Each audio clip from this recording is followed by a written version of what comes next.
Investment risk అనేది market ఒడిదుడుకులకు లోబడి ఉంటుంది. ఇన్వెస్ట్ చేసే ముందు అందుకు సంబంధించిన వివరాలను క్షుణ్ణంగా తెలుసుకున్నాకే పెట్టుబడులు పెట్టండి. ఈ కార్యక్రమం నిపుణులు, అనుభవజ్ఞుల సూచనలు, సలహాల మేరకు మాత్రమే నడుస్తుంది. మీ పెట్టుబడులకు ఏబిఎన్ ఆంధ్రజ్యోతి ఎటువంటి బాధ్యత వహించదు.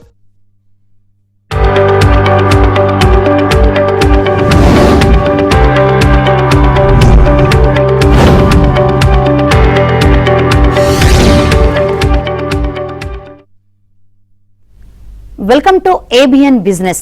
దేశీయ స్టాక్ మార్కెట్లు ఫ్లాట్ గా కొనసాగుతున్నాయి. సెన్సెక్స్, నిఫ్టీ లాభ నష్టాల మధ్య ఊగిసలాడుతున్నాయి. HCL tech, Maruti Suzuki, Wipro, Bajaj auto షేర్లు లాభాల్లో ట్రేడ్ అవుతున్నాయి. SBI life insurance, Eternal, Shriram finance, Axis bank, Bajaj Finserv షేర్లు నష్టాల్లో కొనసాగుతున్నాయి. రైట్ అయితే మార్కెట్స్ అయితే ఫ్లాట్ గా కొనసాగుతున్న సిచ్యువేషన్ ఉంది. మరి ఏ విధంగా క్లోజ్ అవుతుందో తెలుసుకుందాం. ఈ రోజు మరిన్ని వివరాలు అందించేందుకు మనతో పాటు ఉన్నారు బిజినెస్ అనలిస్ట్ వెంకట్ మేక గారు. Good afternoon sir. Good afternoon అండి. మార్కెట్స్ చూసుకుంటే ఫ్లాట్ గా కొనసాగుతున్న సిచ్యువేషన్ ఉంది. ఇటు సెన్సెక్స్, నిఫ్టీ కూడా లాభ నష్టాల మధ్య ఊగిసలాడుతుంది. సో ఏ విధంగా క్లోజ్ అయ్యే అవకాశం కనిపిస్తుంది? గడిచిన 5 రోజులు, ఈ రోజుతో కలుపుకుంటే 6 రోజుల నుంచి కూడా మార్కెట్లు అనేవి 23,800 నుంచి 24,200 మధ్యలోనే ట్రేడ్ అవుతుంది అండి. చాలా టైట్ కన్సాలిడేషన్ లో మార్కెట్లు అయితే ట్రేడ్ అవుతున్నాయి. ఈ రోజు కూడా మనం గమనిస్తే నిఫ్టీ 24,186 అంటే 24,200 మార్క్ వరకు దగ్గర వరకు వచ్చి మళ్ళీ అక్కడి నుంచి కిందకి వచ్చేసిందండి. సో నిన్న కూడా మనం చూసుకుంటే 24,200 పైన క్రాస్ అవ్వలేకపోయింది. సో గడిచిన 5 రోజులుగా చూసుకుంటా ఉంటే ఇదే పరిస్థితి కనిపిస్తోంది. సో మార్కెట్లన్నీ కూడా ఒక ఈవెంట్ కోసం వెయిట్ చేస్తున్నట్లుగా కనిపిస్తోంది. మనం గ్లోబల్ సినారియోస్ కూడా గమనిస్తూ ఉంటూ ఓ పక్కన ఇరాన్, అమెరికాకి సంబంధించి ఏదైతే హార్మోజ్ జలసంధిలో ఉన్న ఉద్రిక్తల నేపథ్యంలో మార్కెట్లు కొంచెం మొమెంటం అనేది స్క్వీజ్ చేసుకున్నాయండి. ఒక విధంగా చెప్పాలి అని అంటే టైట్ కన్సాలిడేషన్ లోకి వెళ్ళిపోయి రిజల్ట్స్ అంటే మెయిన్ కంపెనీల రిజల్ట్స్ అయిన తర్వాత ఒక డైరెక్షన్ తీసుకోవటమా, లేకపోతే ఇరాన్, అమెరికాకి సంబంధించి ఉద్రిక్తలు చల్లారిన తర్వాత ఆ డైరెక్షన్ తీసుకోవడం అనే దానికోసం మార్కెట్లు వెయిట్ చేస్తున్నట్లుగా మనం చెప్పుకోవచ్చు. అలాగే రిజల్ట్స్ పరంగా చూసుకుంటా ఉంటే ఇప్పటి వరకు 99 కంపెనీలు రిజల్ట్స్ అనౌన్స్ చేస్తే అందులో 66 కంపెనీలు పాజిటివ్ గా రిజల్ట్స్ ఇచ్చినాయి, 33 కంపెనీలు నెగిటివ్ గా రిజల్ట్స్ ఇచ్చినాయండి. సో ఓవరాల్ గా చూసుకుంటే రిజల్ట్స్ పరంగా చాలా ఎక్కువ కంపెనీస్ మనకి పాజిటివ్ రిజల్ట్స్ ఇచ్చినాయి. సో డొమెస్టిక్ గా చూసుకుంటే కంపెనీల పరంగా మొమెంటం అయితే అప్ సైడ్ మొమెంటమే చూపిస్తోంది. అలాగే నిన్నటి నుంచి మొదలైన యూకే ఇండియాకి సంబంధించిన ఫ్రీ ట్రేడ్ అగ్రిమెంట్ ఏదైతే ఉందో నిన్నటి నుంచి మనకి ఫోర్స్ లోకి వచ్చింది. సో దీనివల్ల యూకేకి సంబంధించి ఎక్స్పోర్ట్ చేసే కంపెనీలకి ఇది చాలా లాభదాయకంగానే ఉంటుంది. అలాగే మన ఫారెక్స్ రిజర్వ్స్ పెరగడానికి కూడా ఒక మంచి అవకాశం అండి.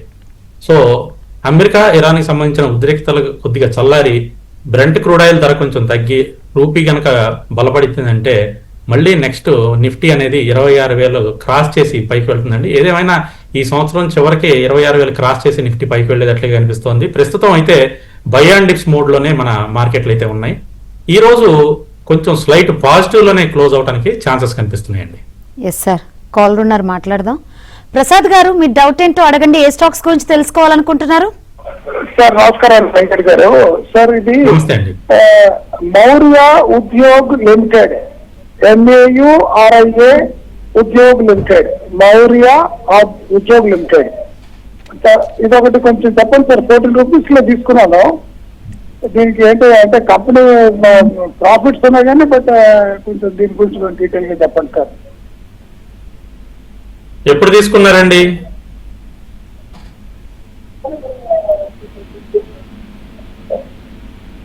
సార్ 14 రూపాయలు తీసుకున్నారు కదా సార్? అంటే ఇది ఒక 6 months అయింది. 6 months అయిందా? ఓకే. ఎందుకంటే నేను ఎందుకు అడిగానంటే ఆగస్టు 2025 నుంచి చూస్తే కంటిన్యూస్ గా కిందకు పడతా ఉన్న స్టాక్ అండి ఇది. అప్పుడు 21 రూపాయల్లో ఉంది, అక్కడి నుంచి కంటిన్యూస్ గా పడిపోతా ఉన్న స్టాకు. ఇటువంటి దాంట్లో మనం ఇన్వెస్ట్ చేయడం అనేది కరెక్ట్ కాదు.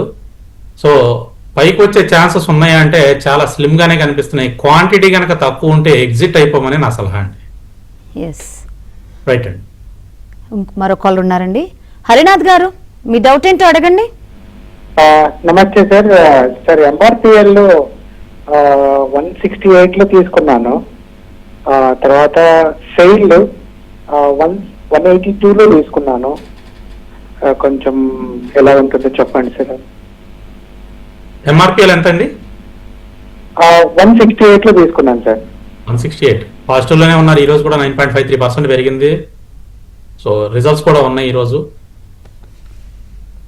200 మార్క్ అయితే క్రాస్ చేస్తుందండి, హోల్డ్ చేయండి. 200 దగ్గర మీరు కొంత ప్రాఫిట్ బుక్ చేసుకోవచ్చు. సేల్ ఎంతలో తీసుకున్నారు సార్? సేల్ కొంచెం డౌన్ వస్తుందండి, అరౌండ్ 156 నుంచి 160 జోన్ వరకు సేల్ రావడానికి అవకాశం ఉంది. సో సేల్లో మీరు కొద్దిగా లాస్లో కనుక ఉంటే ఈ 156 నుంచి 160 దగ్గర మనకు సపోర్ట్ లెవెల్స్ అయితే ఉన్నాయి, అక్కడ యావరేజ్ చేసుకుని హోల్డ్ చేయడం మళ్ళీ తిరిగి పెరుగుతుందండి. ఎస్ సార్, మరో కాల్ ఉన్నారు. లక్ష్మీపతి గారు, ఏ స్టాక్స్ గురించి తెలుసుకోవాలనుకుంటున్నారు?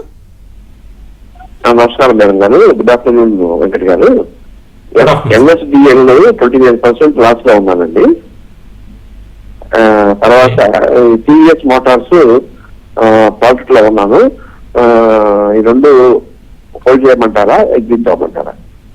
టీవీఎస్ మోటార్స్ హోల్డ్ చేయండి సార్, మళ్ళీ పెరుగుతుంది. కొంచెం కన్సాలిడేషన్ లో ఉంది, 3750 దాటితే మళ్ళీ పైకి పెరుగుతుందండి. టీవీఎస్ మోటార్స్ హోల్డ్ చేయండి. అలాగే మనకి 23 జూలైన రిజల్ట్స్ కూడా ఉన్నాయి. ఈసారి రిజల్ట్స్ కొంచెం బెటర్ గా వచ్చే ఛాన్సెస్ కనిపిస్తున్నాయండి. లాస్ట్ క్వార్టర్ రిజల్ట్స్ అయితే అంత బాగాలేదు, కానీ ఈసారి రిజల్ట్స్ కొంచెం బెటర్ గా ఉండే ఛాన్సెస్ ఉన్నాయి. 3750 దగ్గర కొద్దిగా హర్డల్ ఉంది, అది క్రాస్ అయిందంటే పెరుగుతుందండి. ఎన్ఎస్డిఎల్ ప్రస్తుతం ఏం చేయొద్దండి, యావరేజ్లు కూడా చేయొద్దు. 950 దగ్గర మనకి మేజర్ హర్డల్ ఉందండి. 950 దాటితేనే ఎన్ఎస్డిఎల్ పెరిగే ఛాన్సెస్ ఉన్నాయి. కొద్దిగా ఎన్ఎస్సి కూడా ఐపీఓకి వచ్చి ఎన్ఎస్సి కొంచెం మొమెంటం వచ్చిన తర్వాత ఎన్ఎస్డిఎల్ పెరిగే ఛాన్సెస్ అయితే ఉన్నాయి. హోల్డ్ చేయండి సార్, 950 దాటితే మనం యావరేజ్ చేద్దాం. ఓకే సార్, మరో కాల్ ఉన్నారు. అంజలి గారు, ఏ స్టాక్స్ గురించి తెలుసుకోవాలనుకుంటున్నారు? నమస్తే మేడం. నమస్తే సార్. నమస్తే Yes, అండి. చెప్పండి. నా దగ్గర 2 స్టాక్స్ ఉన్నాయి సార్. ఒకటి బజాజ్ ఫైనాన్స్ సార్, ఇంకొకటి Shriram finance sir. Bajaj finance నా దగ్గర 1000 లో ఉన్నాయి సార్. ఎంత వరకు హోల్డ్ చేయొచ్చండి? బిఫోర్ రిజల్ట్స్ లోపు ఎంత ఎక్స్పెక్ట్ చేయొచ్చండి? అలాగే Shriram finance short term target ఎంతండి? ఒక సపోర్ట్ పాయింట్ ఎక్కడ మళ్ళీ తిరిగి కొనుక్కోవాలంటే ఎక్కడ కొనుక్కోవచ్చండి? ఓకే, ఈ రెండు ఎన్బిఎఫ్సిస్ కూడా చాలా బుల్లిష్ గా ఉన్నాయి మేడం, హోల్డ్ చేయండి. చిన్న ప్రాఫిట్ లో ఉన్నారు, 10.37లో ప్రస్తుతం ట్రేడ్ అవుతోంది. అలాగే రిజల్ట్స్ మనకి 30 జూలైలో రిజల్ట్స్ ఉన్నాయి. 10.40 పైన కనుక క్లోజ్ అయింది అని అంటే, బజాజ్ ఫైనాన్స్ 10.40 పైన క్లోజ్ అయ్యి ఒక 2 days పైనే హోల్డ్ చేసింది అని అంటే, మళ్ళీ నెక్స్ట్ 1200 వరకు వెళ్ళిపోతుందండి బజాజ్ ఫైనాన్స్ టెక్నికల్గా. కాబట్టి హోల్డ్ చేయొచ్చండి. అలాగే శ్రీరామ్ ఫైనాన్స్ లోవర్ లెవెల్లో సపోర్ట్ అడుగుతున్నారు. మనకి లోవర్ లెవెల్లో సపోర్ట్ వచ్చేసి అరౌండ్ 975 దగ్గర ఉందండి. 975 నెక్స్ట్, ఇది ఇంటర్మీడియటరీ సపోర్టు. మెయిన్ సపోర్ట్ వచ్చేసి 865 దగ్గర ఉంది. సో ఈ లెవెల్స్ని అయితే మీరు వాచ్ చేసుకోవచ్చు. ఎస్ సార్, కాల్ ఉన్నారు. నాగేశ్వరరావు గారు, స్టాక్స్ చెప్పండి. అండి సార్, ఎలికాన్ ఇంజనీర్ డిస్టిక్ ఈ రేట్లు కొనుక్కోవచ్చండి? ఎలికాన్ ఇంజనీరింగ్ రోజండి, ఫేస్ డిజిటిక్. అర్థం కాలేదు సార్. ఫేస్ డిజిటిక్ అండి. పేసా? Face.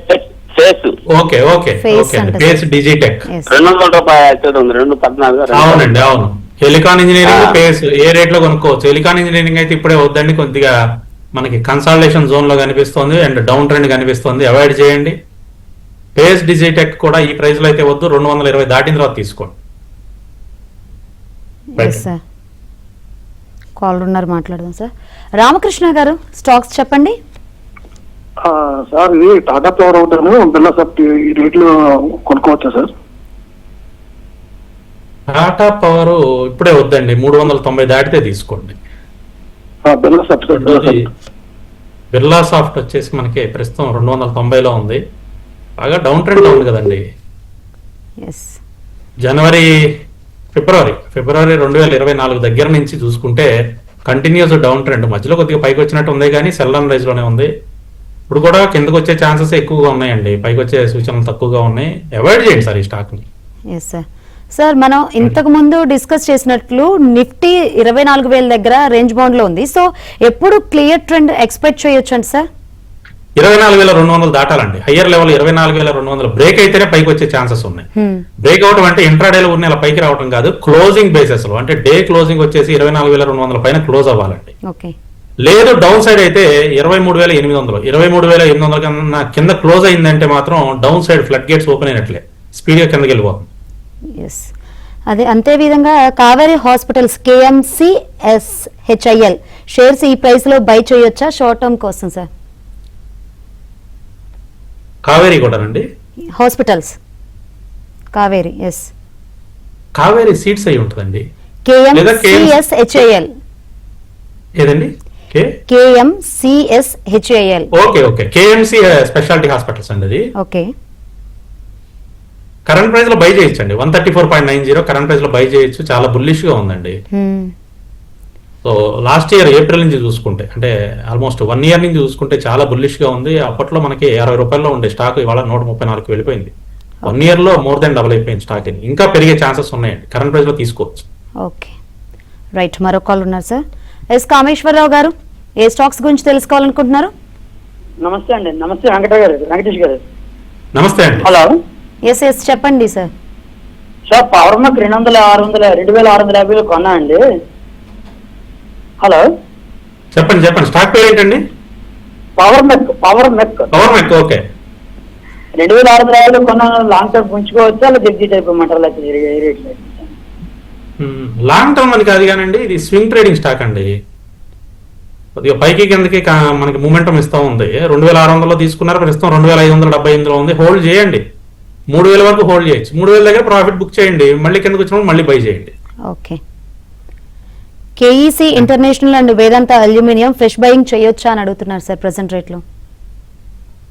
KEC and Vedanta aluminium. Okay. KEC వచ్చేసి 497. ఫ్రెష్ బై వద్దండి, ఇది అవాయిడ్ చేయండి. ఫ్రెష్ బై వచ్చేసి స్టాక్ కాదు ఇది. ఇంకా బయింగ్ లెవెల్లోకి రాలేదు, బేరిష్ జోన్ లోనే ఉంది. వేదాంత వచ్చేసి మనకి మంచి ప్రైస్ లోనే ఉందండి. అల్యూమినియం 454 లో ఉంది. కరెంట్ ప్రైస్ లో తీసుకోవచ్చండి. వేదాంత అల్యూమినియం మెటల్ లిమిటెడ్ వచ్చేసి కరెంట్ ప్రైస్ లో తీసుకోండి. అలాగే 480 దాటితే క్వాంటిటీ ఇంక్రీజ్ చేసుకోవచ్చు. ఎస్.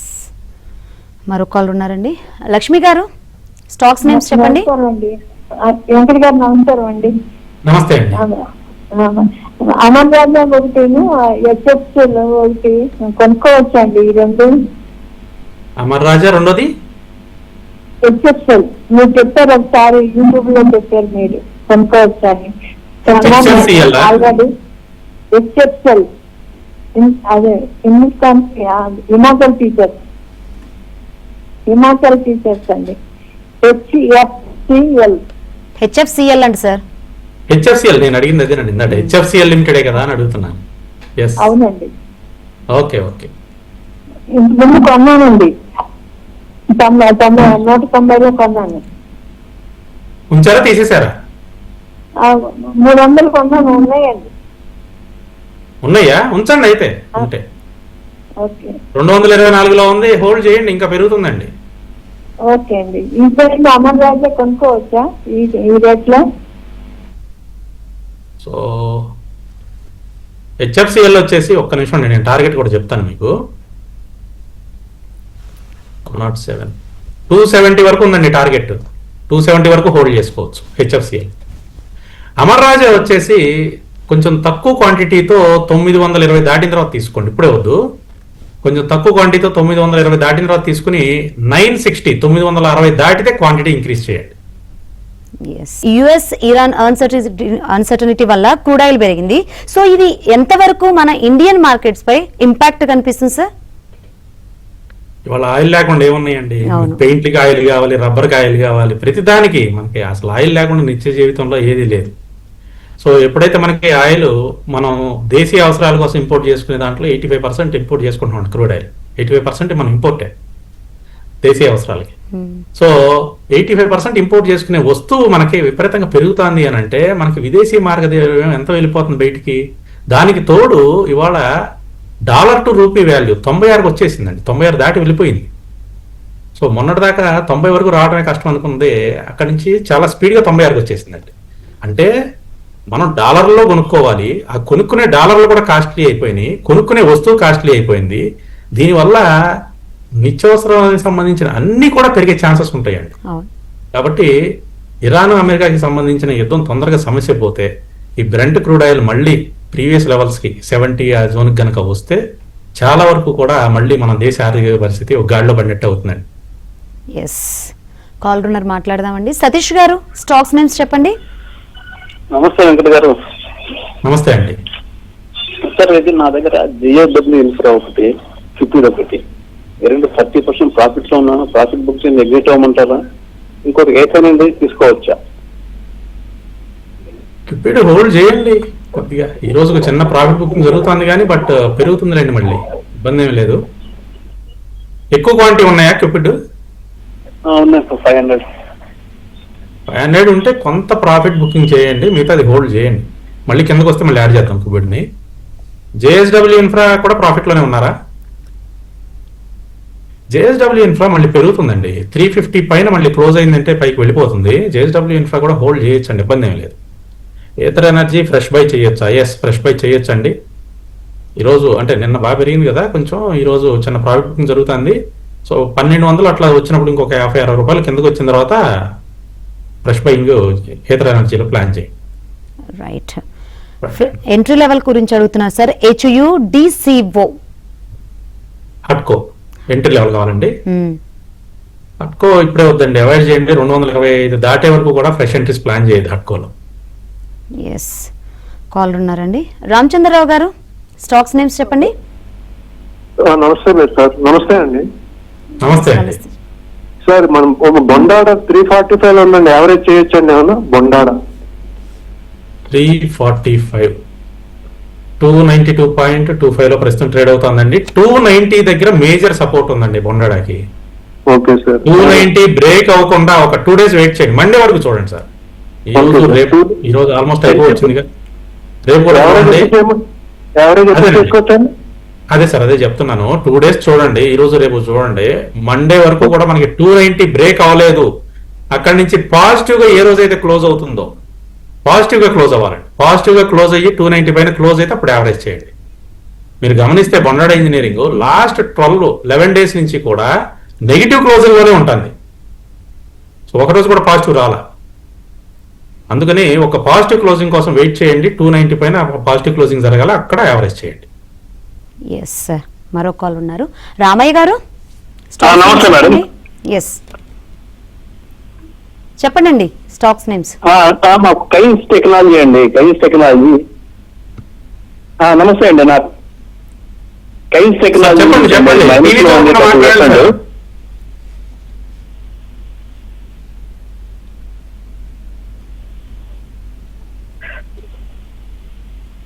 రామయ్య గారు, మీరు టీవీ చూస్తూ మాట్లాడుతున్నారు, నేరుగా మీ స్టాక్స్ నేమ్స్ చెప్పండి. నాకు కైన్స్ టెక్నాలజీ గురించి మైనస్ లో ఉందండి. దాని నుంచి 30% మైనస్ లో ఉంది. ఏంటి, దాన్ని ఉంచాలా, హోల్డ్ చేయాలా, లేదా దాన్ని బయటకు వచ్చేయాలా, ఎగ్జిట్ అయిపోవాలా? హోల్డ్ చేయండి సార్. 3600 దాటిన తర్వాత యావరేజ్ చేయండి. ఎస్. ఐటీసీ ఈ రోజు చూసుకుంటే డిక్సన్ టెక్నాలజీస్ పెరిగింది, యామర్ పెరిగింది, ఈ రోజు కేన్స్ కూడా పెరిగింది 3%. ఎందుకంటే వీళ్ళకి ఎలక్ట్రానిక్ మ్యానుఫ్యాక్చరింగ్ సంబంధించిన కస్టమ్ డ్యూటీ రిలీఫ్ అయితే ఇచ్చిందండి సెంట్రల్ గవర్నమెంట్. అందువల్ల ఇవన్నీ పెరుగుతున్నాయి. హోల్డ్ చేయండి. 3600 దాటితే మళ్ళీ పెరుగుతాయండి. Okay sir. ఇప్పుడు ఐటీసీ హోటల్స్ 600 షేర్స్ 230లో బయింగ్ లో ఉన్నాయి. సో కరెంట్ రేట్ లో సెల్ చేయాలా, హోల్డ్ చేసుకోవాలా, యావరేజ్ చేయమంటారా అని అడుగుతున్నా సార్. 170 దగ్గరికి వచ్చిన తర్వాత ఐటీసీ హోటల్స్ యావరేజ్ చేసుకుని హోల్డ్ చేయండి, మళ్ళీ పెరుగుతుందండి. నెక్స్ట్ టార్గెట్ వచ్చేసి మనకి 205 దగ్గర ఉంది. ఎస్. 170 దగ్గర సపోర్ట్ లెవెల్స్ ఉన్నాయి, ఇక్కడ యావరేజ్ చేసుకోవచ్చు. రైట్. ఇంతకుముందు మీరు ఇన్ఫ్లేషన్ పెరిగే అవకాశం ఉందన్నారు. అట్ ద సేమ్ టైం ఇప్పుడు మాన్సూన్ సీజన్, ఇంతవరకు వర్షాలు లేవు. సో నిత్యావసర రేట్లు కూడా పెరిగే అవకాశం ఉంది కాబట్టి మనకి గడ్డు కాలమే అనుకోవాలా సార్? ఒక విధంగా చెప్పాలంటే అంతేనండి. నేను ఇదే విషయం మన ఏబిఎన్ ఛానల్లో కూడా అంతకు ముందు కార్యక్రమంలో చెప్పాను. ఓకే. ఈసారి వర్షాభావ పరిస్థితులు కొంచెం తక్కువగానే ఉంటాయి. సో మనకే కాదు, ప్రపంచం చాలా దేశాల్లో ఇలాగే ఉంది పరిస్థితి. రావాల్సిన దానికన్నా కూడా చాలా తక్కువ వర్షాభావమే వచ్చిందండి. మన దేశంలో 40% of the work force agriculture sector మీద ఆధారపడి ఉన్నారు. Agriculture related. అవును. సో అంత ఎక్కువ వర్క్ ఫోర్స్ ఉన్నప్పుడు వర్షాలు లేకపోతే చాలా ఇబ్బందికరమైన వాతావరణం ఉంటుందండి.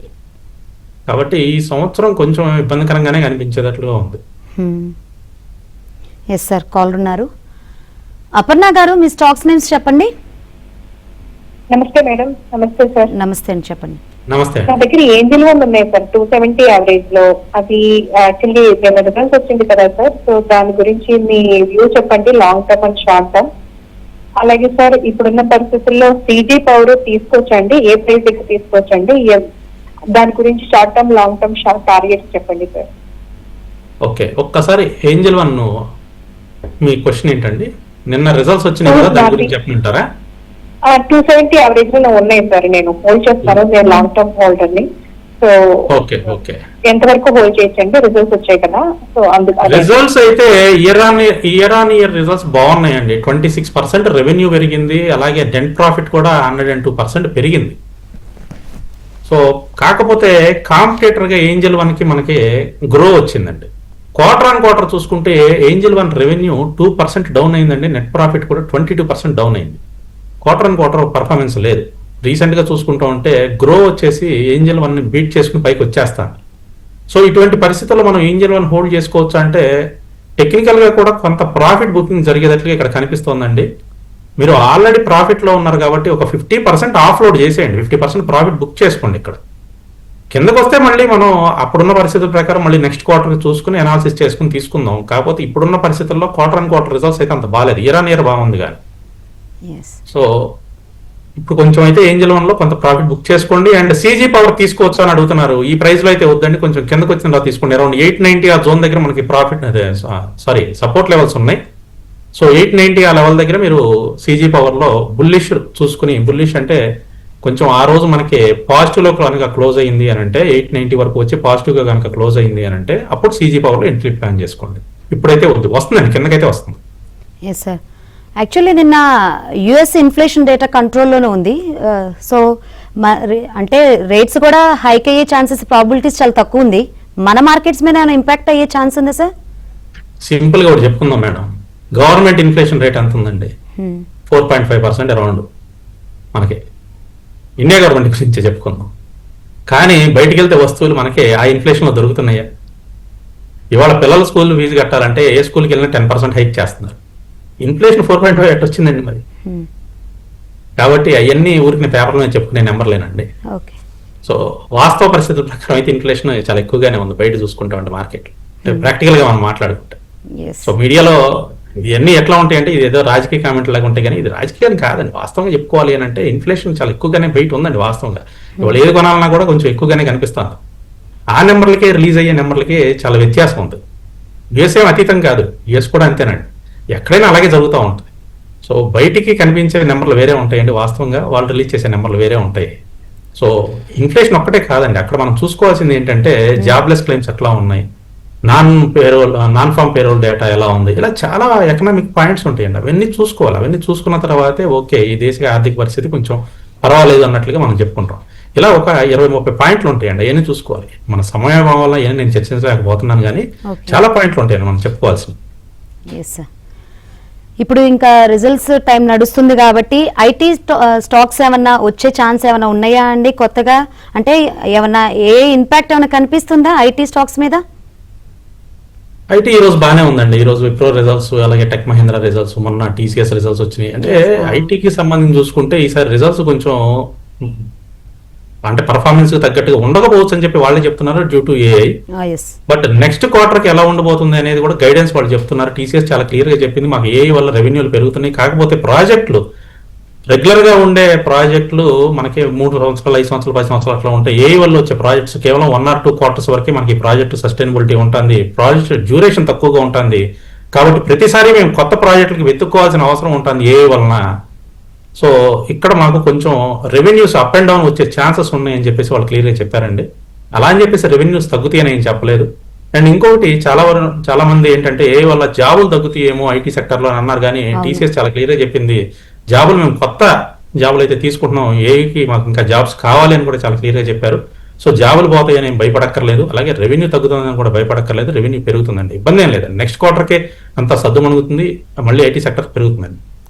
ఓకే సార్, కాల్ ఉన్నారు అబ్దుల్లా గారు, స్టాక్స్ నేమ్స్ చెప్పండి. Hi sir, hi madam. నా దగ్గర నాట్కో ఫార్మా 1300 షేర్స్ ఉన్నాయండి, 1167 రూపీస్ కి 17-18% లాస్ లో ఉన్నాను. అది నా ప్రైస్ రావడానికి ఛాన్స్, నేనైతే 1 or 2 years హోల్డ్ చేద్దాం అనుకుంటాను సార్. రాంగ్ హైలో ఎంటర్ అయిపోయినట్టున్నాను. యావరేజ్ చేయమంటారా లేదంటే ఏం చేయమంటారా? 955 దగ్గర సపోర్ట్ లెవెల్స్ ఉన్నాయండి నాట్కో ఫార్మాకి. సో 950 లెవెల్ కు వచ్చిన తర్వాత మళ్ళీ ఏ రోజైనా మనకి పాజిటివ్ లో క్లోజ్ అయితే అప్పుడు మీరు యావరేజ్ చేయండి. గోల్డ్ రేట్ గురించి ఏం చెప్తారు సార్? పెరిగినట్టే పెరుగుతుంది, తగ్గుతుంది, అంతా ఊగిసలాడుతున్న కన్ఫ్యూజన్ స్టేటస్ లో ఉన్నాము. సో ఏం చెప్తారు గోల్డ్ గురించి? ఎప్పుడు కొందాం అనుకుంటున్నారు గోల్డ్ మీరు? కొన్ని సిచ్యువేషన్స్ లేవు రైట్ నౌ. ఇప్పుడేం లేవంటారా? గోల్డ్ కొద్దిగా కన్సాలిడేషన్ స్టేజ్ లో ఉందండి. క్రూడ్ ఆయిల్ పెరుగుతూ ఉంటే కొద్దిగా ఈ గోల్డ్ సిల్వర్ కొంచెం డౌన్ అవుతాయండి. అంటే దీని మీద ఉన్న పెట్టుబడులు మళ్ళీ క్రూడ్ ఆయిల్ మీదకి వెళ్తాయి. మళ్ళీ క్రూడ్ ఆయిల్ కొంచెం డౌన్ అయితే కొద్దిగా కంట్రోల్ అయితే మళ్ళీ గోల్డ్ సిల్వర్ అనేది పెరుగుతుందండి. ఏదేమైనా గోల్డ్ సిల్వర్ అయితే ప్రస్తుతం కన్సాలిడేషన్ స్టేజ్ లోనే ఉంది. సో ఈ లెవెల్లోనే కొంతకాలం ఉండే ఛాన్సెస్ అయితే ఉన్నాయండి. ఇక్కడ నుంచి ఒక ప్లస్ ఆర్ మైనస్ ఒక 5,000 అటు ఇటుగా.